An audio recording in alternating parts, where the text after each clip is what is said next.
Well, welcome. I'm in Prague and I'm delighted to welcome a very distinguished guest, Professor Chris Bickerton from the University of Cambridge. Professor Bickerton is just working on a book about the history of Europe since 1989. And I want to talk to you about one aspect that you cover in the book, and that is how Europe is changing, partly or even more intensely in response to the Russian full-blown invasion of Ukraine in February last year, 2022. So people talk about Europe's geopolitical moment. What do you make of that concept? So people started talking about Europe and geopolitics together, and the European Union specifically in geopolitics for a while, but I've definitely noticed that since the Russian invasion of 2022, which was for many people who were observing came as a surprise, as a shock, and that's also the case for many people within European institutions, you started to have a growing sense that the EU needs to, in its approach to many things, think in a more geopolitical way.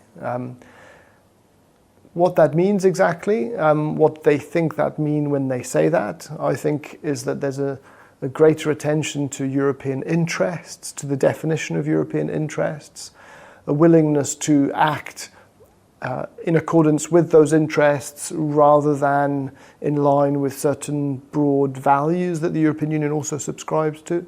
So making difficult trade-offs, being more pragmatic in that sense.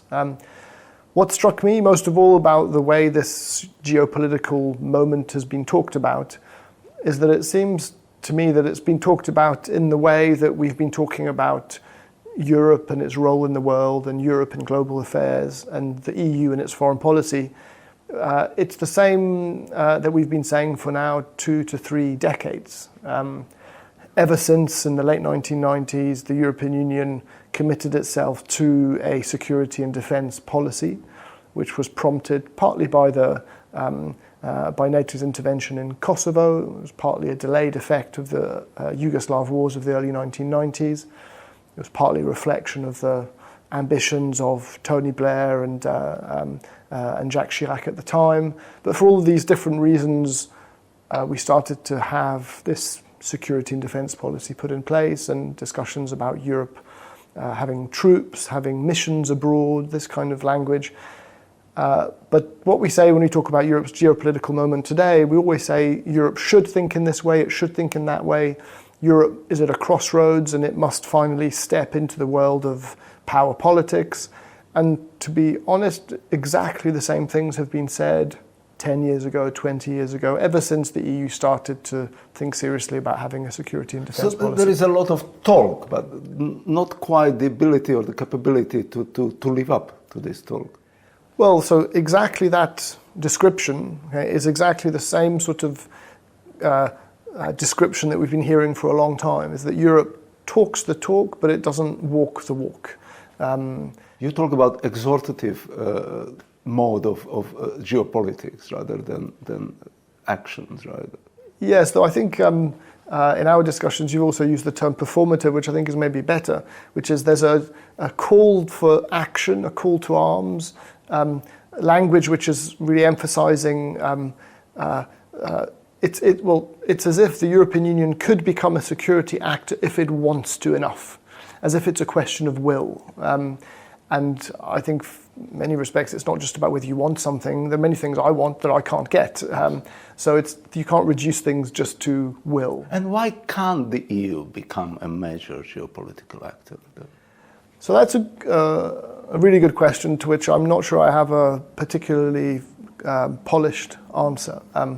My feeling is that over a long period of time, and this takes us to before the 1990s, and I think this is actually a product of quite a long process after the settlement of the Second World War, a number of European societies that are key states within the European Union basically were transformed, and this is not my phrase, from warfare to welfare states. Yes. Quite a profound, steady process of demilitarization of society. And my view is that foreign policy ultimately reflects domestic policy. That's my view. Foreign policy ultimately reflects a certain structure of state-society relations. And I think European societies, and I think now in quite an accelerated form, a lot of newer members of the European Union have been restructured as essentially demilitarized societies with no knowledge or interest or ability to wage war. And changing that quickly is very difficult. But it is changing quite dramatically, right? There is a lively debate in Germany about the lack of strategic culture. Poland has the ambition to build the biggest, the strongest army within Europe. One question that I see it relates to is about the EU's constraints. Brings me back to a topic you researched extensively 10, 20 years ago, and that is the question of sovereignty. Right? The EU, for some people, is a state in the making, for others not. But to the extent that the EU is not a sovereign political entity in its own right,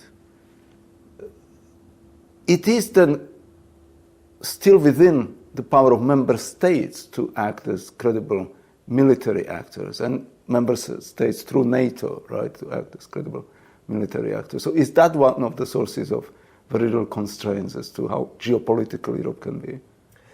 Yeah, so there are definitely some real institutional constraints, I think. Whether or not the European Union can function as some sort of sovereign entity is an obvious constraint. It sits alongside what I think is maybe the principal constraint, is that there is an alternative vehicle through which any sort of remilitarization should take place, and that is the North Atlantic Treaty Organization. Yes. So in the absence of NATO, you can imagine that there would be a lot of pressure to work through EU institutions towards having some sort of military apparatus. Yes. The fact that there is another place where this should happen means that even if you wanted to do it through the EU, you have to fight enormous resistance for many EU member states and many other powers around the world. Poland would be absolutely against some idea that we can ditch NATO and do it. So the fact that NATO exists means that these things tend to happen through there. So if there is some sort of remilitarization as you describe, and I think on that, I'm not saying nothing's happened, but I'm definitely skeptical about how quickly these changes can take place. Because the change is needed also in people's heads, basically. It's a cultural change, right? That military is needed, it's not just to spend money, but also to have people who will be willing to die for their countries, ultimately. And to have people who support those who do. Yes. But there is also, I think, though, a question of scale. I think looking at the figures in terms of what Germany's committed to defence spending, from what I've seen in the community of people who study this very closely, there's quite a lot of scepticism that the amounts of money allocated, for a start, they are fixed in time. Secondly, it looks like they may not be enough even to bring the Bundeswehr up to some sort of operational standard, let alone develop it further. And so far, they also haven't spent as much as they promised they would spend, so there are even capacity constraints along these lines. Going back to your project, you start with 1989. That's an important decision, right? That is one of those things that historians do, right? We try to subdivide the time. Why 1989? What's the significance of that year? So the book, if you like, in the title is Europe since 1989. The working title is On the Brink, Europe since 1989. The book itself is made up of 3 parts. The first part is what I call the long 1989.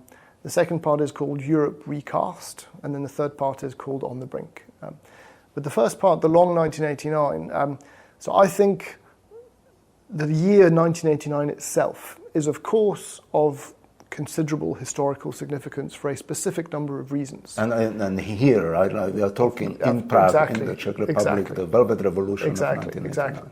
And one of the features about 1989 is that, to be honest, if you go back to what was Czechoslovakia at the time in, say, March 1989, even going into the summer of 1989, you would not have expected any of the changes which then took place in an incredibly accelerated fashion in the autumn of 1989. I remember Václav Havel was interviewed for a German magazine, the Spiegel magazine, in the summer of 1989, when things were happening in Poland and Hungary, and he said, no, Czechoslovakia is different, people are apathetic, cynical, nothing is going to happen. So absolutely, So on the one hand, it's very condensed and very short, okay, and an accelerated kind of historical moment. But on the other hand, I think what I'm trying to do with this notion of the long 1989 is to decenter 1989 away from a specific set of events, which was the collapse of single-party rule across Central and Eastern Europe and the introduction of multi-party elections. That is really what happened. A single-party rule meaning the communist system of power, basically. That's right, yeah, the national communist monopoly, parties, backed militarily by the Soviet Union, in power, and the transition away from that to multi-party elections. Now that was... in some places it didn't happen in 1989. In Albania this took longer. In Romania what happened was a sort of more superficial change and then events continued afterwards. But the long 1999 for me refers to a broader process of historical change, which is as much relevant for thinking about the evolution of Western European societies as it is Central and Eastern European societies. It's a transformation where the particular kind of state and society model that had been built up after the Second World War started to be disassembled and disappeared. And that process of change, I sort of date it from, there are a few kind of significant moments. One is in Italy in 1984, 1985. You had quite a fundamental change in the Italian political economic system. There was a referendum around wage indexation that really hit hard at the power of unions and at the power of the National Communist Party, and began, I think, to unravel the Italian state political and social model.